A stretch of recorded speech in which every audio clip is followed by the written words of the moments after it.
On peut lire ce meurtre comme un crime d'honneur ou comme un meurtre pour couvrir des abus. L'histoire, à 17 ans, Ez, la mère de Atis, est mariée de force en Turquie à Ramazan, vraisemblablement un cousin, qui a 7 ans de plus. 3 enfants naissent, la famille vit pour moitié en Turquie, pour moitié en Allemagne. À un moment donné, la famille déménage à Trapancan, au sud de Kiel.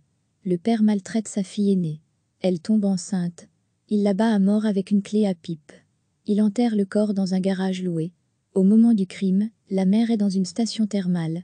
À son retour, on lui annonce que sa fille a été expulsée. En fait, son visa touristique avait expiré. Cependant, la mère a dû rapidement se douter que sa fille n'était pas en Turquie, mais bien morte. Ramazan lui apprend plus tard qu'elle est morte dans un tremblement de terre. La jeune sœur Sema a dû monter la garde pendant le crime. Le père l'oblige à garder le silence et la menace de meurtre si elle ne le fait pas. Il lui avait probablement aussi annoncé le meurtre, ce qui prouve que le crime était planifié. Apparemment, l'auteur du crime peut compter sur le fait que Sema n'ira pas à la police ou n'obtiendra pas d'autre aide, comme celle des enseignants ou de son frère. Le mari de Sema, Yavu, est celui qui, 15 ans plus tard, met toute l'histoire en marche, car il n'accepte pas le secret. En octobre 2010, Sema, assistante dentaire, dépose un rapport.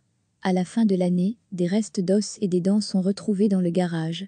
Le tribunal de district de Kiel ouvre le procès en juin 2011. Le prévenu se fait traduire par un interprète. La fille Sema accuse son père d'avoir commis un crime grave. Elle rapporte une situation où le père voulait lui montrer comment il punissait Atis et violait l'autre fille sous ses yeux. À l'époque, elle pensait qu'il avait le droit de faire cela. Le procès de Ramazan aborde également la violence et la cruauté envers sa femme Ez et son fils Arin. La défense demande un verdict d'homicide involontaire et donc une prescription.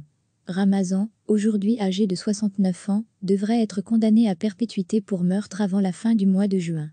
Sa femme demande le divorce. Pour répondre à la question d'ouverture, si Ramazan tue sa fille pour couvrir les abus, il ne s'agit pas, à proprement parler, d'un crime d'honneur. Cependant, dans le contexte de la famille, il y a des indications claires que Ramazan était principalement concentré sur une chose, affirmer la prétention de l'homme au pouvoir dans la famille à tout prix, c'est-à-dire un motif d'honneur. L'homme détermine la vie, la sexualité et la mort de sa fille.